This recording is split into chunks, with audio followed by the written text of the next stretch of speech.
Welcome to Sacred Magic. Violet is on a quest to bring sacredness back into our everyday experiences. Anyone can have an extraordinary life when they are able to tap into their sacred magic within. Violet and her guests will be sharing their divine passions, inspirations, and stories of connecting with their sacred magic. We are so happy you have joined us today. Let's get started with your host, the magical creator of Discover Your Spiritual Gifts, Vialet Rayne.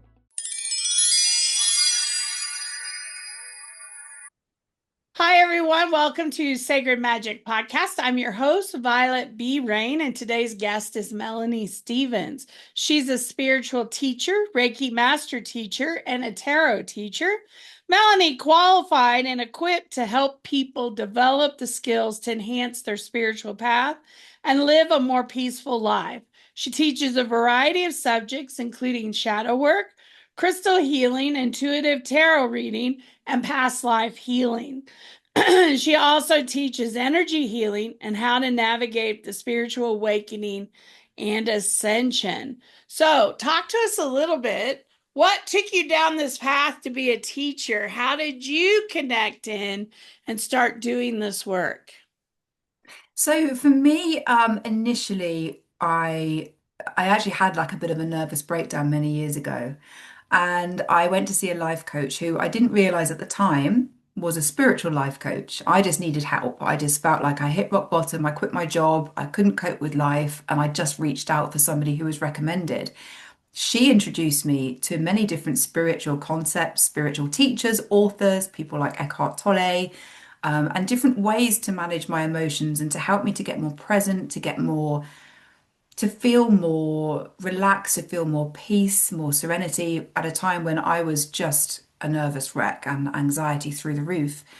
Over the years, I used those tools that she taught me, and they really benefited my life in such a huge way that I thought I really need to share this with people, but I don't know how. And I had a nudge probably 10 years after that to look into Reiki. I had a couple of Reiki sessions. I felt wonderful afterwards and thought, okay, I'm going to learn this. Still in employment at the time. And then bit by bit, the pieces of the puzzle just came together, and I felt like I needed to be doing this as my career. So I started out as a Reiki practitioner, actually doing the Reiki with people when they came to visit me in my home. But I felt like something was missing because I like to talk and I like to communicate and I like to teach. And I've done some training in my career before. I worked in human resources.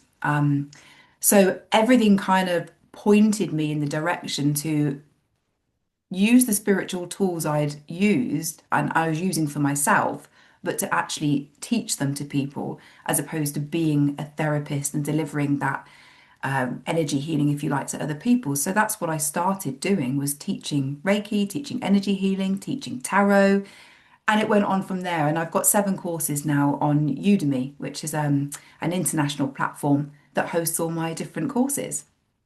Awesome. Awesome. So, share with us a little bit for somebody that may be struggling with high levels of anxiety, right? What that feels like, when they should reach out, because I feel like a lot of people are struggling in their day-to-day life and don't even realize that they may be struggling a little bit. What are some of the key or elements of knowing, hey, maybe I need a little help? I think when it interferes with your day-to-day functioning, if you feel like I really don't want to go to work today, I really don't want to go to this social event, I'm struggling here, I'm not enjoying this. And this is the question I've asked myself over the years is, am I enjoying my life? And there's been quite a few times when I've thought, no. And that's a problem because that's not acceptable. It's not a good position to be in. And when you've gone through a long period of time, years even, feeling really rubbish, you kind of accept that as your normal, but it's not. And it's only when you think, okay, I'm going to start learning something to help me to make me feel better. And you start feeling better and you realize, no, this is my normal and I haven't been feeling like this before.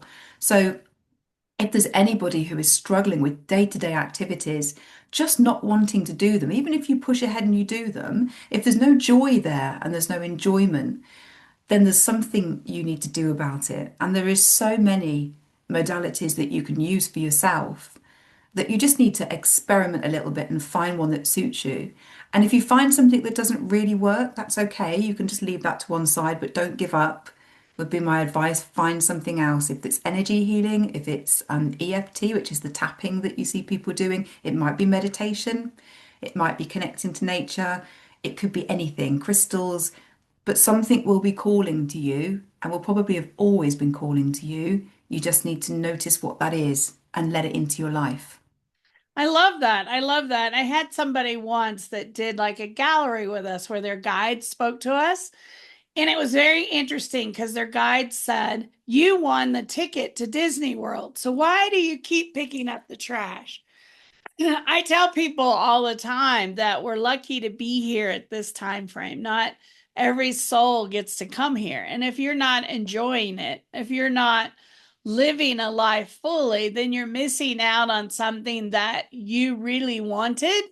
And so it's time to step back and seek some of those answers and get some help. And I think that's really important because that happens to us.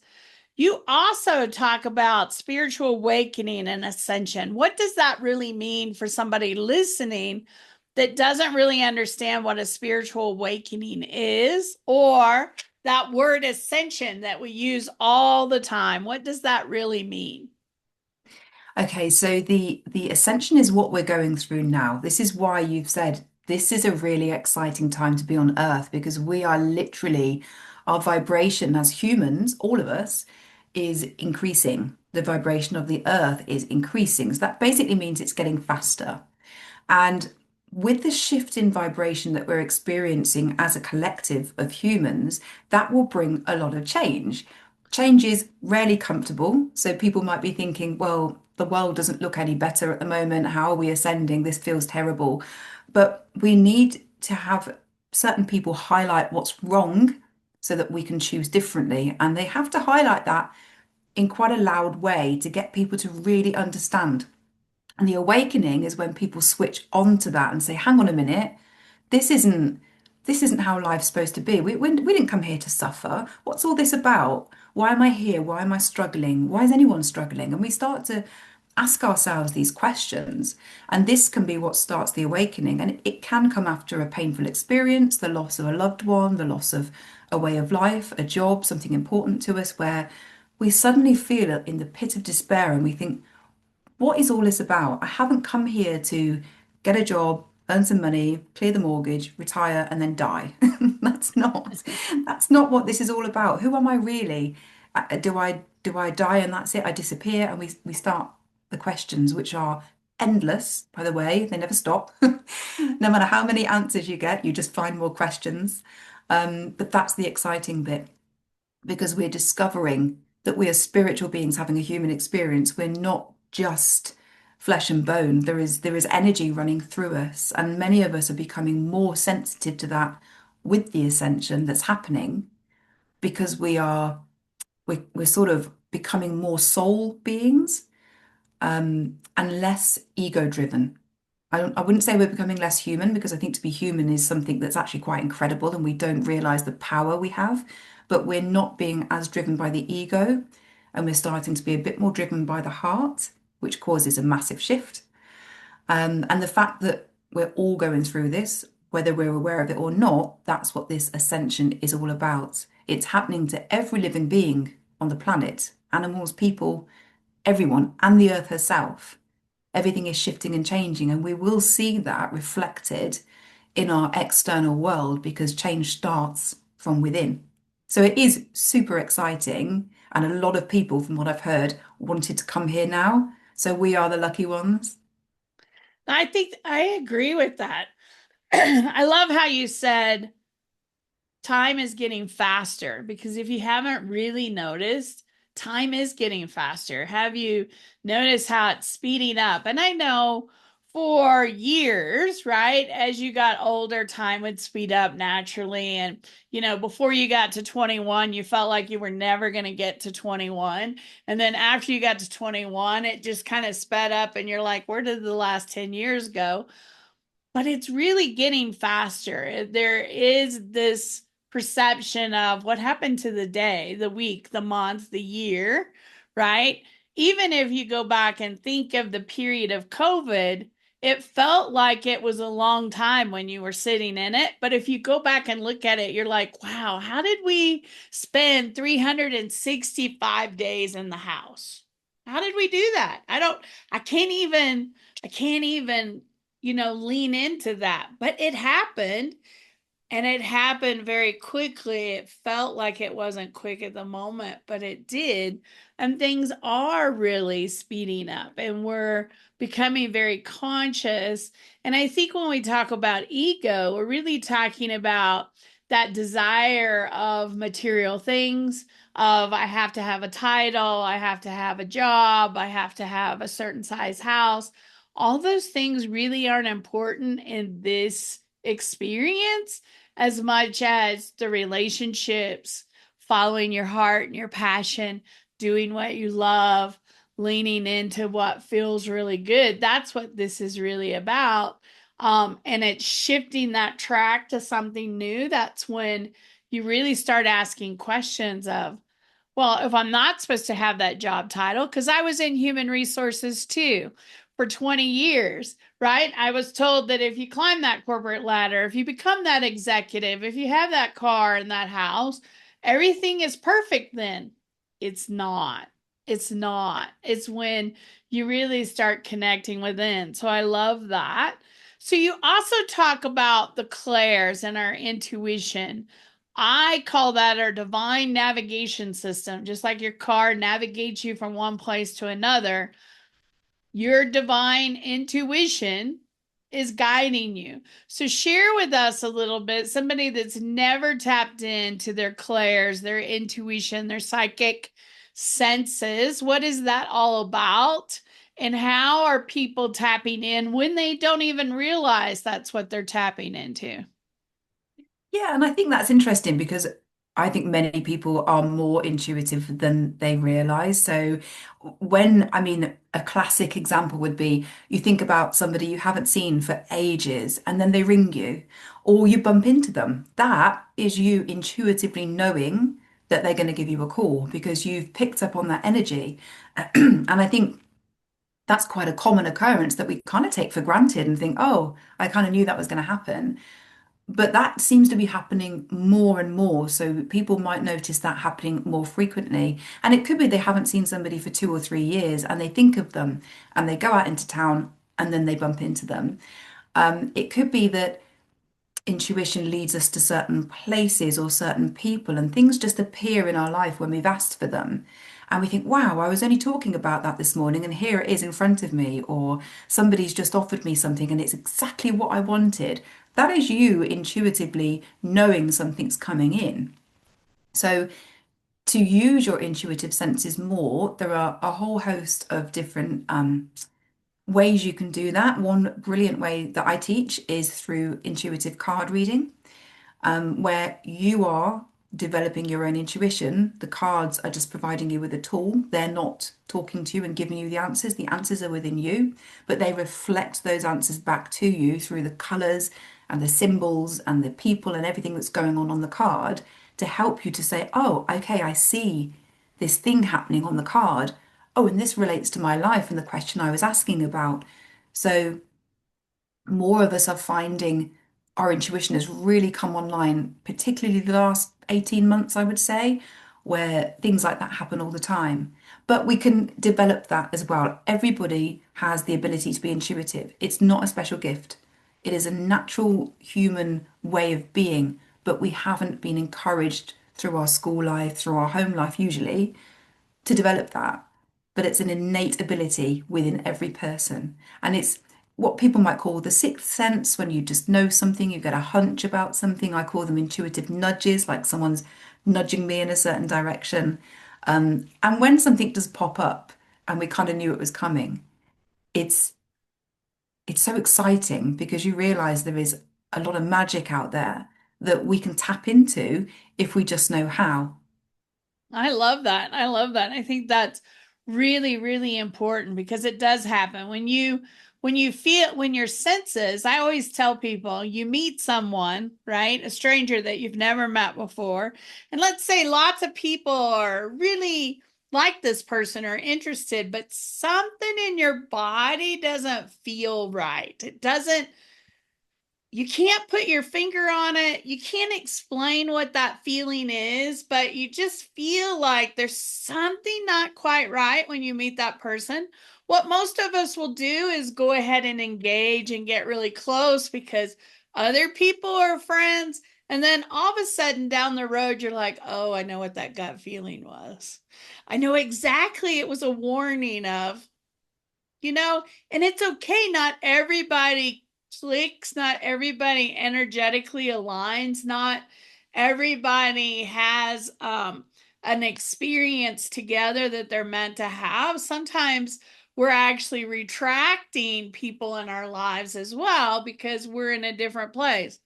Doesn't make that person bad, doesn't make you bad. It just, you gotta follow that instinct of that feeling within. And the other thing that I've noticed is for women especially, we have been taught that emotions are bad. Yeah.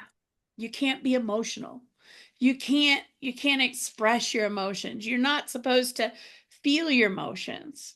Please listen to me. That's your power because your emotions guide you. They're your guidepost of, hey, it doesn't feel right, or hey, I'm angry and I got to get this out, because you don't want to stuff it down within you, or I don't trust. Our emotions are our power as women. It's that creative force that we have. And most women, especially in the United States, and I'm sure all over the world, are trying to compete with a male dominated world. So we can't be emotional. We can't be strong. We can't nurture. And that's what our strength is. That's where we come from. So when we tap back into that emotional piece of who we are, we're better guided. Now, does that mean you go out and have a temper tantrum? Does that mean you go out and throw things? No, you find healthy ways to go out and touch a tree or take a walk or work it out. It's about getting it out and understanding what it's about versus suppressing it, which creates illness and disease within us. But our emotions are our guideposts. So when you feel that, you've really got to lean into that. And you talk about trusting the process. And that's a little bit of what I'm saying, but all the way around, when you talk to your students or your clients about trusting the process, I'm sure there are many stories that you have where people should have trusted the process for different reasons. Can you share a little bit of some of that insight? Um, what, where they haven't trusted their intuition and they've been let down? That's interesting.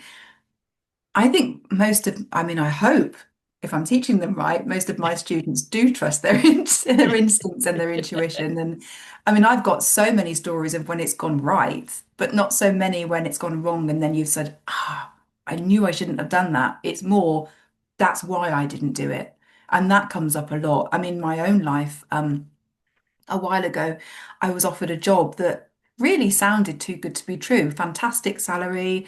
It was doing less, had less responsibility than the one I was in. It was less hours. It seemed perfect. It ticks all the boxes. But something was telling me that's not right. And I thought, well, why? It's perfect for me. And I pulled some cards and I got certain cards that were suggesting that it wasn't the right fit with the person I would be working with, basically. And I thought, okay, but something was saying, oh no, but this seems perfect. You know, you don't want to give up on this opportunity. This is the logical brain. Okay, all right, I'm going to get a reading from somebody else. I didn't tell her anything. She pulled the same cards that I pulled and gave me the same message. And I thought, okay, that's interesting. And then I knew somebody who worked for this company. And I spoke to her and said, look, I've had this funny nudge not to take this job. And I know you worked there. Can you tell me a bit about it? And she said, oh, wonderful job, wonderful organization. The person you would be working for, you will not get on with. You are chalk and cheese and you'll clash. It won't work. So everything confirms what I had for myself. But I kept sort of thinking, oh, I'll just ask this person. Well, I'll just get a reading because that logical part of my brain kept saying, no, no, you've got to go for it. So that was showing. how many more times did I need to be given that message? This is not for you. And I knew it wasn't. So if I'd ignored that hunch, I would have ended up being really unhappy and leaving. So I'm Well, I glad I think didn't. sometimes when you're connected to your intuition like you are, and you're using it, you're working with it, you're living with it, is very different than somebody that's brand new to this, that hasn't connected to their intuition, that hasn't stepped into using it. That I find they're like, oh, if I'd have just trusted 5 years ago when I did this, I would have prevented that. Or if I would have just, because I had that feeling, right? I had that feeling. And I know recently in my life, about 3 years ago, a person came in and was introduced to me, and everybody loved this person. Everybody was very connected. But my body was saying, no, be very careful. And I couldn't put my finger on what that was. I couldn't figure it out, but I just had to trust. And not that I just placed a little bit of a distance and watched, and down the road it played out. And I was like, ooh, I'm so glad that I didn't step in. So just to know, when you get those nudges, whether you're intuitively connected or not, it is your intuition telling you something that is not logical, is not something you can see or measure. It's just something that's very real within us. And I love that.